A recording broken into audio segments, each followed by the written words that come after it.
Saudara, di tengah kasus hukum yang menjerat Sekjen PDI Perjuangan Hasto Kristianto, baru-baru ini PDI Perjuangan mengklaim ada upaya pelemahan politik. Ada pihak tertentu yang sengaja menargetkan suara PDI Perjuangan anjlok hingga 7% di pemilu 2029. Benarkah demikian? Dan siapa sebenarnya pelaku pelemahan politik itu? Pagi ini kita akan bahas bersama dengan sejumlah narasumber yang sudah hadir ke studio. Di antaranya ada Direktur Eksekutif Trias Politika, ada Mas Agung Baskoro. Selamat pagi, Assalamualaikum Mas Agung. Kemudian juga melalui sambungan daring sudah ada politisi yang juga merupakan anggota DPR RI dari fraksi PDI Perjuangan, ada Bung Andreas Hugo Parera, dan juga politisi dari Partai Gerindra, sudah ada Bung Hendar Marantoko. Selamat pagi Bapak-Bapak, Assalamualaikum, apa kabar? Baik. Waalaikumsalam. Selamat pagi. Iya. Selamat pagi. Alhamdulillah baik. Iya, Bung Andreas Hugo tampaknya sudah berada di Bali, kemudian di balik bajunya juga sudah ada warna merah begitu ya. Nah, Bung Andreas, ini kan kawan Anda di dalam partai, Bu Ripka Ciptaning ini begitu vokal mengatakan bahwa PDI Perjuangan ditarget, ada upaya pelemahan politik yang menargetkan bahwa PDI Perjuangan hanya mendapatkan 7% suara di pemilu 2029. Jadi siapa sebenarnya pelaku yang menarget tersebut, Bung Andreas Hugo?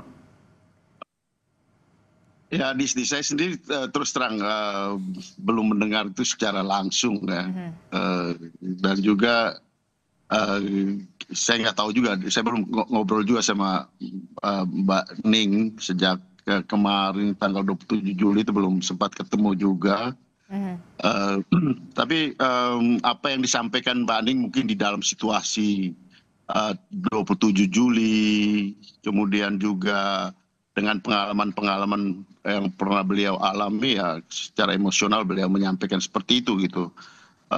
Jujur saya belum tahu persis dan informasi 7% itu dari mana tapi kalau kita lihat pengalaman di sebelum Pilpres kemarin misalnya gitu, ketika dialognya Mas Andi Wijayanto di salah satu podcast, ya memang ada upaya untuk melakukan pelemahan terhadap PDI Perjuangan, dan itu ya kita rasakan di dalam proses pileg kemarin gitu. Jadi siapa sebenarnya yang berupaya melakukan upaya pelemahan politik itu sebenarnya, Bung Andreas Hugo? Kalau Anda perhatikan dialog podcast dengan dengan Mas Andi Wijayanto kan itu jelaskan di situ bahwa proses itu ada upaya seperti itu di dalam pileg kemarin gitu. Tapi ya kita kan sudah selesai dengan pileg, kita melakukan ini ke depan, dan saya kira tidak perlu menuduh siapa-siapa, tetapi partai buat PDI Perjuangan justru itu menjadi menjadi kekuatan untuk ya justru kita menjadi lebih solid. Nah itu yang lebih penting buat PDI Perjuangan, lebih penting karena partai ini dengan sejarahnya yang panjang, saya kira ya kita mempunyai pengalaman-pengalaman yang cukup dalam menghadapi berbagai situasi dan tantangan seperti ini. Ini kalau kata Bung Karno, ini hanya riak-riak kecil di dalam gelombang besar revolusi gitu. Jadi ya ini perjalanan partai politik seperti PDI Perjuangan ini kan dengan pengalaman yang begitu panjang, saya kira hal-hal seperti itu justru memperkuat, menyolidkan PDI Perjuangan sebagai ya suatu kekuatan politik, sebagai suatu partai politik yang juga di dalam sistem ya politik Indonesia kita bekerja secara demokratis, tidak dengan cara-cara yang otoritarian seperti itu. Oke, jadi Anda juga merasakan bersama dengan teman-teman PDI Perjuangan bahwa memang sudah ada upaya pelemahan politik, menargetkan atau membidik PDI Perjuangan yang kalau kata mengambil kutipan dari Bu Ripka Ciptaning, bahwa yang sebenarnya ditarget tuh Bu Mega, tapi kenapa kemudian menyasarnya ke Bung Hasto begitu. Ini juga ada kaitannya. Saya nggak tahu persis apa itu pandangan dari Mbak Ripka Ciptaning, tetapi saya kira kami lebih bekerja sebagai organisasi, bahwa ada upaya-upaya seperti itu kita anggap sebagai tantangan gitu. Hal yang ya pernah terjadi di dalam politik Indonesia, kami pernah mengalami itu di dalam masa Orde Baru. Jadi kita berkompetisi di dalam ya, tapi kita juga berpartner untuk membangun demokrasi gitu. Cara berpikir seperti itu kan cara berpikir otoritarian gitu, bahwa mau mematikan yang lain, kemudian mengerdilkan yang lain. Nah, saya kira itu pola-pola berpikir seperti itu kita harus tinggalkan. Dan saya kira PDI Perjuangan adalah partai yang demokratis, kita bekerja di dalam sistem yang demokratis, dan itu yang kita lakukan gitu. Bahwa ada upaya-upaya seperti itu, ya kita anggap sebagai tantangan. Oke, jadi itu adalah upaya yang biasa dilakukan otoritarian begitu ya untuk bisa mengkerdilkan, kemudian melemahkan. Nah, dari Bung Hendarsam sendiri, dari Partai Gerindra, bagaimana merespon soal ada partai yang kemudian dibidik lah, dilemahkan lah, dan segala macam. Bagaimana Bung Hendarsam melihat ini? Ya, ketika saya membaca dan mendengar apa yang dikatakan oleh Mbak Ning tadi, saya mencoba mencernanya, ya kan? Mencoba mencernanya, mencari apakah ini memang relate dengan situasi yang ada pada saat ini atau tidak, ya kan? Yang pertama, tentunya pemilu masih sangat jauh, ya masih 4 tahun lagi kurang lebih, malah lebih. Jadi untuk menciptakan suatu kondisi atau ke arah sana itu tentunya kayaknya kita mikirin apa namanya, bagaimana pembangunan dan program-program pemerintah ini bisa berjalan dulu lah, ya kan. Dari sisi kami seperti itu. Yang kedua juga aturan mainnya juga kan belum jelas. Saat ini dengan ada putusan MK yang memisahkan antara pilpres dengan apa namanya itu pilkada kan gitu kan, dan juga pileg, ini tentunya kan akan ada aturan main yang tentunya juga berbeda, dan itu belum akan diputuskan bersama-sama oleh teman-teman di DPR, ya kan, termasuk juga dari PDIP sebagai partai pemenang malah kan di situ. Jadi agak menurut saya ya mungkin hanya apa namanya itu ungkapan hati dan emosional dari Mbak Ning pada saat refleks apa namanya ya. Yang ketiga juga ya, apabila memang itu ada ya, apabila kita dianggap itu ada ya, seperti hal tersebut ya, kami dari Partai Gerindra tentunya akan berada di barisan paling depan untuk apa namanya itu menjaga demokrasi ini, bahwa tidak boleh ada satu partai pun yang mendapatkan tindakan apa namanya itu yang tidak adil, ya. Dan oleh karena itu fungsi kita bersama-sama untuk menjaga ini bukan hanya dari apa namanya itu PDIP saja. Jadi maksud Anda ingin mengatakan juga apa yang dikatakan Bu Ripka Ciptaning ini terlalu apa ya, terlalu jauh begitu sudah membahas soal pemilu 2029, bahkan secara spesifik menargetkan PDI Perjuangan hanya mendapatkan 7% suara begitu. Jadi maksud Anda apakah ini pelemparan isu atau seperti apa? Ya dari saya pribadi ya, seperti itu juga Bang Hugo juga tadi kan sudah menyampaikan kan, saya rasa ini bukan official dari PDIP kan ya. Tidak, saya rasa tidak bukan official dari PDIP, tapi merujuk saya mencoba melihatnya dari beberapa parameter, ya kan, seperti saya sampaikan tadi. Apa aturan mainnya belum ada, ya kan, habis itu PDIP juga akan ikut masuk ke dalam untuk membentuk aturan main tersebut, ya kan. Nah, tentunya hal-hal ini juga menjadi faktor yang harusnya bisa kita lihat sama-sama oleh karena itu, tapi tetap aja namanya dalam setiap adanya kekhawatiran, setiap adanya peringatan dari teman-teman politisi, terutama dari PDIP, ini menjadi apa namanya itu perhatian kita bersama, bahwa setiap partai ya harus menjaga ini, bahwa di pemerintahan ini dan di perhelatan demokrasi pilpres di pemilu di 2029 ini memang harus berlangsung sehat, dan oleh karena itu mudah-mudahan spirit kita ini menjadi legacy dari pemerintahan Pak Prabowo, pemilu bisa berjalan dengan sehat, dengan baik dan sportif. Nah, oleh karena itu seperti saya sampaikan tadi, apabila memang ada anasir-anasir atau ada ke arah sana, ya Partai Gerindra akan berada di garda terdepan untuk menjaga supaya hal tersebut tidak terjadi. Karena kami kalau merasa dicurangi, ya mungkin Partai Gerindra salah satu saya sendiri mengalami hal tersebut. Tapi ya ini kan nggak boleh. Kalau kita pernah disakitin, jangan juga pernah menyakiti orang lain gitu loh. Karena Oke. tahu rasanya disakitin gimana. Karena lagi ngomong sakit menyakiti begitu ya, saya tanya ke Bung Andreas Hugo. Bung Andreas Hugo, ini kenapa kemudian Mbak Ning tuh kayaknya merasa tersakiti banget, merasa kecewa banget sampai kemudian mengungkapkan seperti itu, membidik, ada yang membidik, ada yang menarget 7% suara di 2029 dan sebagainya begitu. Sakit hati kenapa begitu? Ada yang kecewa kenapa? Ungkapan kecewaan apa sebenarnya, Bung Andreas? Ya, kalau di dalam teori politik itu kita mesti memahami dari idiosyncrasy. Idiosyncrasy-nya Mbak Ning gitu.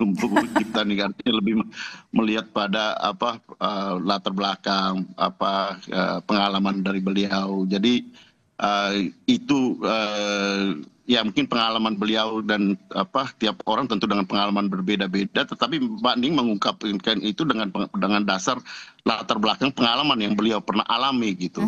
Saya kira itu lebih tepat, dan mungkin lebih tepat bertanya kepada Mbak Ning sendiri gitu dengan pengalaman-pengalaman beliau. Tetapi ya kita bicara ini di dalam konteks kepartaian, bagaimana menghadapi situasi seperti itu, bahwa bukan tidak mungkin itu terjadi gitu.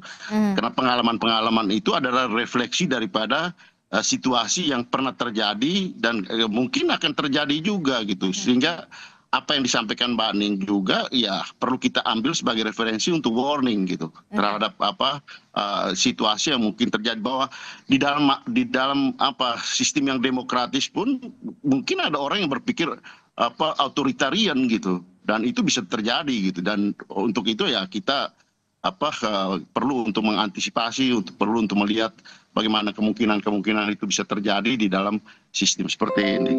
Oke, saya ke Mas Agung Baskoro dulu, Bung Andreas Hugo dan juga Bung Hendarsam. Ini kan cukup menarik begitu ya, dengan ungkapan kalau dikatakan Bung Hendarsam ini mungkin hanya pernyataan pribadi Mbak Ning saja, tapi kemudian saya mencari juga di portal online di kompas.com, ternyata Bung Guntur Romli juga mengatakan hal yang sama begitu ya, bahwa memang PDIP ditarget hanya dapat 7% suara, ada upaya menyerang partai yang terus terjadi. Apa yang sebenarnya bisa dibaca dari pernyataan dua kader dari PDI Perjuangan ini soal target-mentarget, bidik-membidik begitu ya, khususnya di PDI Perjuangan? Ya, pertama kalau dilihat dari konteks statement itu berdiri, saya memang tidak bisa menafikan ada kaitan dengan kasus hukum Mas Hasto. Yang kedua juga konteks yang berkelindan, PDIP sekarang kan tidak dalam posisi berkuasa ya. Dan yang berkuasa hari ini dalam konteks sekarang Kim Plus semacam itu. Dan ada memori-memori masa lalu yang muncul, ya asumsikan. Jadi erat kaitannya dengan penguasa? Udah tulilah semacam itu kemarin konteks statement itu berdiri, dan tidak bisa dilepaskan dari penguasa juga, karena kekhawatiran itu menjadi wajar karena PDIP sedang tidak berkuasa. Jadi sah-sah saja. Cuman supaya objektif, kita juga harus melihat bahwa mundurnya atau turunnya suara partai di pileg itu ada banyak faktor, Mbak Adis. Bukan hanya sebatas dari eksternal ya. Ada ancaman dari penguasa atau kekuasaan, ada konteks di mana ya lagi dan lagi kita tahu ada banyak kasus hukum yang sekarang berkelindan dengan kader-kader PDIP. Nah, dari internal itu apa biasanya? Kalau berkaca dari pemilu legislatif 2024, pertama itu yang menyebabkan suara PDIP turun ada split ticket voting, saya pikir. Split ticket voting. Jadi ada perpindahan pemilih yang tidak konsisten ketika dia memilih PDIP tapi tidak memilih Ganjar. Dan dalam konteks ini misalkan magnet figur Ganjar itu gagal merepresentasikan PDIP itu sendiri, sehingga akhirnya suara itu terpecah, dan terbukti dari banyak temuan survei-survei kredibel, pemilih PDIP itu tidak solid memilihkan dukungannya ke PDIP gara-gara capresnya kurang pas mewakili PDIP itu sendiri. Yang pertama itu. Yang kedua, juga faktor lain soal misalkan strategi kampanye, soal kemudian bagaimana caleg itu punya kinerja yang baik di dapil. Jadi ada banyak faktor sebenarnya. Tapi kalau misalkan diarahkan satu faktor saja, menurut saya kurang pas juga gitu. Karena seakan-akan caleg-caleg ataupun alek-alek PDIP sudah perform semacam itu. Dan ini jadi masukan juga ke partai bagaimana kemudian ke depan mengkonsolidasikan semua kader agar kinerjanya optimal di dapil dan tidak dibajak dalam tanda petik, tergiur dengan godaan-godaan dari partai lain untuk dinaturalisasi. Anda melihat ada tren ke sana, ada tren naturalisasi dalam tanda kutip ya, begitu ya, atau pergantian partai begitu setelah 2025 ini, karena memang PDI Perjuangan dalam tanda kutip tidak lagi berkuasa. Mungkin saja, tapi kan PDIP ini partai kader. Kader-kadernya juga kader-kader yang sudah matang dan bertungkus lumus dengan ideologisasi banteng itu. Sehingga ketika ingin membujuk kader-kader yang sudah solid ini tidak mudah. Tapi sangat mungkin. Karena hari ini PDIP tidak berkuasa. Kemudian partai-partai yang ada di kekuasaan berupaya merayu, karena susah mengalahkan di dapil, yang paling mudah kan merayu dan menggoda mereka untuk pindah. Istilahnya ini big transfer, Mbak Adis. Ya transfer besar untuk membajak mega bintang semacam itu. Ya sah-sah saja, asal proses yang dilakukan transparan dan tidak ada intimidasi apapun ya. Yang penting memang suka sama suka istilahnya, ada concern di sana, ya nggak ada masalah. Ini yang perlu dicegah oleh PDIP agar tidak terjadi migrasi massal dari alek-alek yang berkualitas di tiap dapil tidak pindah ke partai-partai yang berkuasa hari ini. Yang sedang berkuasa Betul. hari ini. Jadi kalau ada intimidasi ya wajar lah gitu. Ancaman semacam itu dalam setiap pemilu mesti ada. Sehingga untuk meminimalkan itu dengan ekosistem demokrasi yang seperti sekarang kayaknya agak susah. Kalau misalkan terstruktur, sistematis dan masif kecurangannya, Mbak Adis. Karena memang semua mata melihat teknologi ada intervensi. Jadi kayaknya susah kalau misalkan itu dipaksakan. Memang ada tren penurunan, tapi saya melihat volatilitas suara partai-partai hari ini dalam konteks desain sistem kita paling banyak turunnya itu 3-4% saja. PDIP kemarin di 2024 turun 2,5%. Jadi kalau ada perubahan ya di angka 3-4% itu nggak sampai 7%. Itu hitungan kuantitatifnya. Kalau sampai 7% berarti kan ada sesuatu yang besar. Ya, istilah kita bahasa MK terstruktur, sistematis dan masif kecurangannya, serangannya dan seterusnya. Tapi kan itu agak susah. Apalagi saya melihat karakter dari ya Presiden Prabowo yang ingin merangkul semua. Kayaknya kurang logis saja statement Mbak Ning tadi. Tapi wajar untuk dijadikan semacam sandaran bagi semua bahwa jangan coba-coba loh. Sekarang eranya keterbukaan, partisipasi luas masyarakat. Kalau coba-coba yang dirugikan yang mengancam itu sendiri seperti itu. Tapi apa yang jadi pertanyaan saya begini, apa maksud dari beberapa kader PDI Perjuangan tegas secara lugas mengatakan bahwa memang PDI Perjuangan ini lagi ditarget atau memang sudah ditarget, bahkan targetnya adalah anjlok 7%, begitu, hanya memperoleh 7% di 2029. Apa yang kemudian? Ya ini preemptive statement ya. Preemptive statement. Ya jadi mencegah supaya tidak terjadi dan mengerem tren penurunan suara PDIP juga. Memastikan semua kader solid di internal sekaligus secara eksternal melibatkan publik untuk membantu PDIP yang sendirian di luar kekuasaan. Sehingga yang coba-coba mengancam ingin merealisasikan upaya itu berpikir berulang untuk membuat PDIP tadi suaranya turun. Karena yang dihadapi ini banteng yang memang sudah tangguh di setiap orde, di setiap masa. Sehingga kalau mau coba-coba ya bisa habis dalam tanda petik karena ada publik di sana, ada kader yang solid. Tapi juga ini kan dinamis perilaku pemilih. Nah, dalam tanda petik ya tadi kalau PDIP belum mampu memastikan caleg-caleg ataupun alek-aleknya nanti di 2029 solid, ya tidak tergoda dengan transfer besar, naturalisasi itu, ya mungkin saja bisa turun signifikan gitu, apalagi kalau godaannya sangat besar, Mbak Adis ya, dan ancamannya sangat besar seperti kalau itu. dibilang rumput tetangga selalu lebih hijau terlihatnya, begitu ya. Nah itu yang nanti kita akan tanya juga ke Bung Andreas Hugo Parera dan juga Bung Hendar Sam, benarkah apa yang dilakukan oleh Mbak Ning dan juga Bung Guntur Romli ini soal mentarget begitu ya, upaya pelemahan ini adalah bentuk dari preemptive statement dari PDI Perjuangan begitu ya, termasuk juga benarkah ada tren akan ada pergantian pemain begitu ya di menjelang 2029, tapi jangan dijawab dulu Bung Hendar Sam dan juga Bung Andreas Hugo Parera, kita akan kembali usai jeda, tetap di Sapa Indonesia Pagi.